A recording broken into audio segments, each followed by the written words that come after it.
But anyway, let's talk about our extra bits. Welcome to Extra Bits from the 8-Bit Cat Show. Why are you laughing at me? Because he thought about you having extra bits. Damn it, guys. How do you do this? Carefully. I can't do it. His is loose, so it... Oh, I bet his is loose. His extra bits are real loose. Damn it! He's always been loose with his extra bits. That's the one of the things I really miss about being there is being able to just spin that thing when I'm not wanting to pay attention to shit that's happened. Dude, I tried to tighten it so he couldn't do it, and I just apparently did not do it correctly. Not yet. Just figure out how to get it loose again, and then start playing with it again. You guys, I can't. Welcome to the Extra Bit Show, where we're just doing stupid shit like this for extra bits. Damn it. You gotta kind of like flick it with your nose. I'll flick you with my nose. Come here every Sunday just to watch us spin mic. It keeps getting caught on my glasses. I can't Then you're see doing without my it glasses. wrong. All right. Welcome to Extra Bits from the 8-Bit Cat Show. This is the show where we're going to talk about some random stuff. Tom's going to play with his microphone. Peter, you're up first. Okay. So for Halloween, I decided that I wanted to watch an old zombie movie, but in a new way. And I watched the Night of the Animated Dead. And I regret this experience quite a bit. It is truly, truly awful. They had a bunch of like cartoony gore and stuff all throughout it, so a lot of the deaths that were cut out of the original, like people that like they pan away, that actually shows this time. But it's animated. Do they have the part where the guy actually gets chopped by the helicopter rotor that could never get to work quite right in the movie? No, they don't. They didn't have that scene at all. What the fuck? It was actually really disappointing. God damn it. That's the only thing that you need to do if you're doing it animated. What the fuck, guys? Okay, now you're right. This is a very disappointing movie. Oh, it was massively disappointing. But one of the biggest things to me, I think, was just all throughout the animation. It was like it was animated at with half the frames that you would usually use. It almost kind of reminded me of like really, really old like DOS point and click adventures in the way that they would move and stuff. Like some of that like old ass like Flash New Egg stuff. Exactly. So take Flash animated characters. You have painted backgrounds for some reason, and then like for vehicles and stuff like that, early VeggieTale CG, and that's what this movie looked like. I know exactly what you're talking about. Is the sad part. We are the grapes. Oh, Brett. Sorry. Oh my god. Everybody knows that you're laughing. Come on. Tom's singing the song in his head right now. Unfortunately, it is not one of those things that's like it's so bad it's good. I was just ultimately having a not fun experience, and I wouldn't suggest doing this. Well, I'm sorry. It's just a thing I did, and I thought I'd talk about it. Is it even one cat? No, oh God, no, it's not. Is it how many negative cats? It's just a 0. 0.5. Like, it wasn't impactful enough that I'd ever want. It was boring. Was the biggest thing. I think half a cat is worse than 0 because if you saw half a cat, that would freak you the fuck out. It's just a dead cat. Okay, I'll give it half a cat because of some of the updated death scenes at least being mildly entertaining. But that'd be about it. The whole experience felt like watching like a safety training video you'd find on YouTube from like the 90s. Oh my god, is it like that ladder safety video we had to watch from our previous employer? A little bit.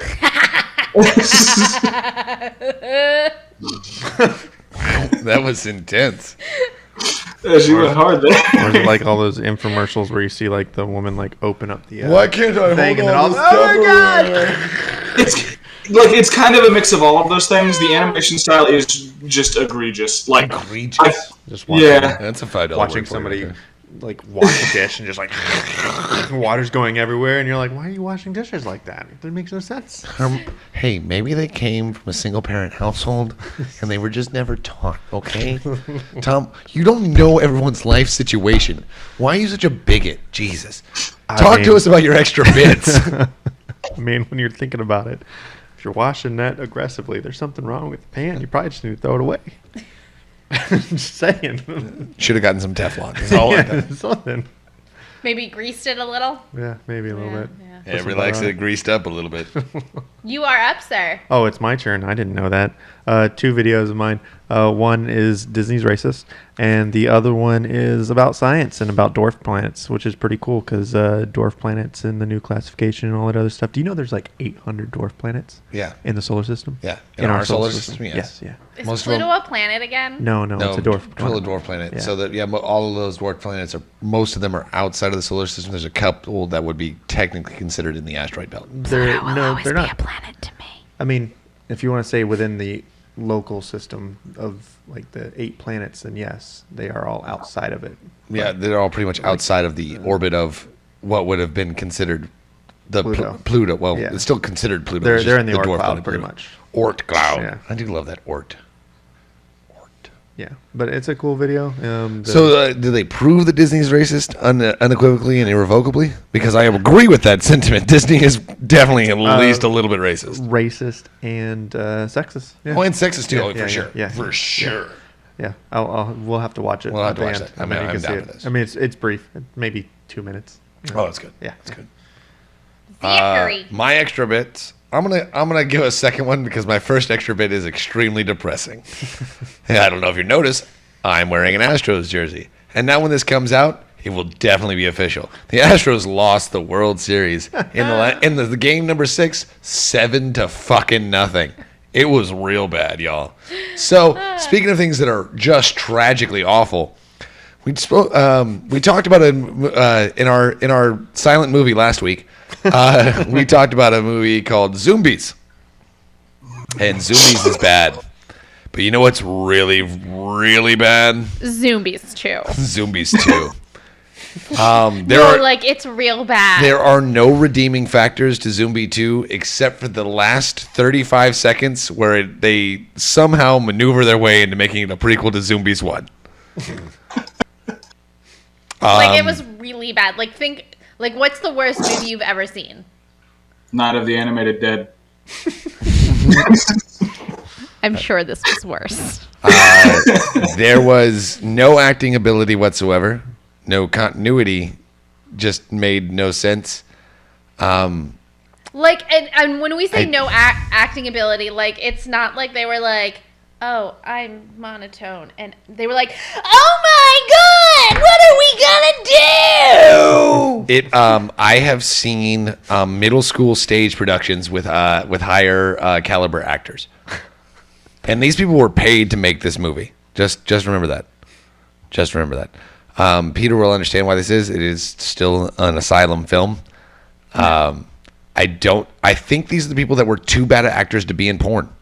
I believe that's where this is the next tier down from porn acting. Okay, that's how bad these actors are. Gina, more emotion. Oh, this is so great. No, Gina, more emotion, please. Oh, this is so great. Damn it, Gina! Gina, you're fired. You're fired, Gina. You're fucking fired. I thought I was doing great. Do you not have a soul? Anything? Honestly, legitimately, there was better acting from the terrible CGI animals than there was from the people in this fucking movie. The animals. There was more emotional range in a zombified porcupine than there was in the lead actor. Did they name him Spike? Yes, that was the baby porcupine that went insane. I'm telling you, Zombies 1 is so bad it's good. Zombies 2. Gina, more emotion. Yes, more emotion, Gina. we stopped with 30 minutes to go in this. It's an hour and a half long movie. We stopped with 30 minutes to go in this movie and said, fuck it, let's just go to bed. The next day, we came back. I'm like, I paid money for this. It was $2. It was $2 because I'm like, okay, I can justify $2. I've seen the first one. I know it's going to be bad. I want my money back. It was $2, and I would write a certified letter to Amazon to get my money back. That's how bad. I would spend $5 to send a letter to Amazon to get my money, the $2 back. That's how bad this fucking movie was. Oh. Irredeemable. It was Irredeemable. Stephanie, after you. Oh, Irredeemable. It was really bad. It was really Gina, I'm paying you for emotion. They're gonna want their money back. bad. Ooh, yes. Yes. Stick it Did in my y'all at least butthole. watch Aquarium of the Dead? No, No. that one cost money too. And I was so burned after Zombies too. Okay, Oh, wait. There was one good line in Zombies when he goes, "Oh, it's a zoo full of zombies. It's like they're zombies." He said it. I'm like, okay, you fucking asshole. That was the only redeeming factor in the whole thing. Zombies. He said zombies, and it was so stupid. It was really, yeah. And then, and Katie's death really hurt me the most. She said KD. He's basically he's channeling his best worst LL Cool J from like Deep Blue Sea. He was somehow a worse actor than LL Cool J in Deep Blue Sea. Think about that. I'm just saying. LL Cool J was put on an Oscar-winning performance compared to this poor man. Chris. Yeah. Chris, buddy. More emotion. Nothing. More emotion. No. Gina. Generally, there was too much emotion. There was too much emotion. Too emotion. In spots where there should have been no emotion. What the fuck? Man, let's do this. Chris, This is stupid shit. Anyway. Chris, you're acting out too much. We're done. We can be Less. done with this. Please, God, be done with this. Please. So I'm here to bring your weekly dose of Disney news. Oh. Yeah. So, I wrote Bob Chappell. That's supposed to be Bob Chapek. I entertained myself. Chapik. So, in case you're unaware, Bob Chapek is the current CEO of Disney Corp. The Disney Holdings LLC. So, apparently, a bunch of people got really mad. Because he's moving the Imagineers. I'd get pissed too. Sorry. I interrupted. So, Cyndaquil. they're mad because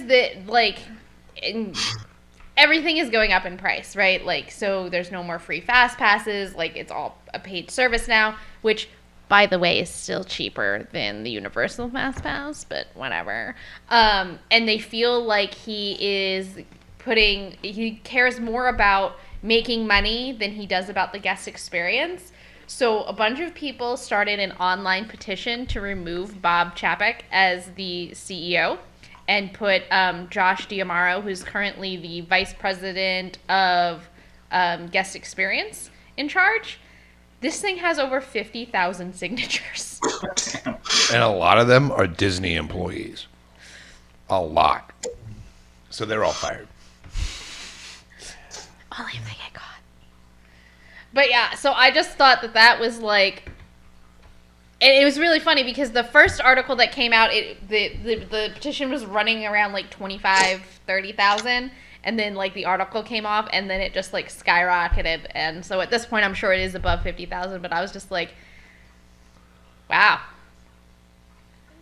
Yeah, they're actually going to be losing a lot of their best people because they decided that they were going to move the home base of the Imagineers, and the Imagineers are fucking pissed. But the reason do you know why they're moving the? No, but it doesn't make any sense.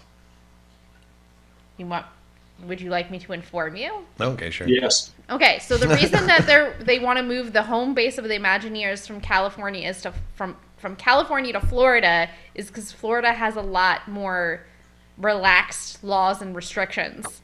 Like, California is still pretty much almost on complete lockdown, and Florida's not. So they kind of just. It's the same reason why a lot of companies are moving to Texas. No, like I said, it does make sense. But the other half of that is most of these people have been with Disney for like 20 to 30 years. And guess what? They've lived in California their entire goddamn lives. And like, hey, if you want to keep getting paid, you're moving to Florida now. Also, not even Orlando. A shithole outside of Orlando. Have fun. In the Everglades. A bunch of swamps. See all those mountains and hills? Wonderful vistas? I know we're taking you from Anaheim, which is basically the most perfect weather on the planet, and it's beautiful 100% year-round. That's kind of the whole point of the reason they put it there. And they're like, now you got swamp-ass constantly. Welcome to the Florida. I I lived in California for 2 years. Fuck California. Like, the weather there is horrible. I hate it. Well, I hate apparently it every the homeless second of it. population is blowing up too. I'm sure it is. The other little bit that I had, which is not Disney related, is have you guys seen the Space Orb balloon? Is this the balloon that goes to space? Well, It doesn't go quite to space. It goes 100,000 feet up. It's pretty high. You get drinks, Wi-Fi, and a comfy chair to relax in. It holds 8 passengers plus a pilot. And you can view the things. Earth? Like the whole atmosphere. It's only going to set you back $125,000 Per seat. per seat. Sounds like a phenomenally expensive way to die. Helium is expensive. Expensive. Yeah, on the list of the most expensive ways to die, I think the only one more expensive than that is to let Jeff Bezos ride you up in a rocket that looks like a dick. Why does Jeff Bezos want to fuck space? I'm just saying. Why does Jeff Bezos want to fuck the moon? Because he has a tiny penis. Well, I mean, I don't know that. Allegedly. Allegedly. a lot of great men have accomplished many great things because they had a tiny dick. Allegedly. Who's the one that did the ship that William Shatner flew up in? Jeff Bezos. No, it's Bezos. Was it Bezos? Yeah. I wasn't sure if it was him or the other guy. No. Elon Musk. Elon Musk lets actual NASA trained astronauts go up in his thing. Yeah. NASA doesn't trust Jeff Bezos, so that's why he's been getting retired astronauts and retired spacemen that never actually went to space to go up in his rocket. That looks like a penis. Every time I see a picture of that, all I can think of is the scene from Austin Powers. I'm sorry. It's got a long, smooth shaft and two balls. Jesus Christ. Well, Well, those look like 2 large melons. Melons for sale. Private. Kind of looks like a big giant private. anything else tickle your fancies this week? Austin Powers. That's great. Yeah, baby. I need to watch Austin Powers. It's been way too long since I watched Austin Powers. Well, on that note, be sure to come back on Friday for a new What You Watching edition of the 8-Bit Cat Show. Again, don't forget to like and subscribe. Head over to patreon.com/8bitcats where you can submit questions for us to answer on the show. And then, of course, again, you also get access to Discord where you can submit your own stuff for us to check out that we can share with everyone. And until next time, geek out, be fabulous, and have fun. Yeah, baby.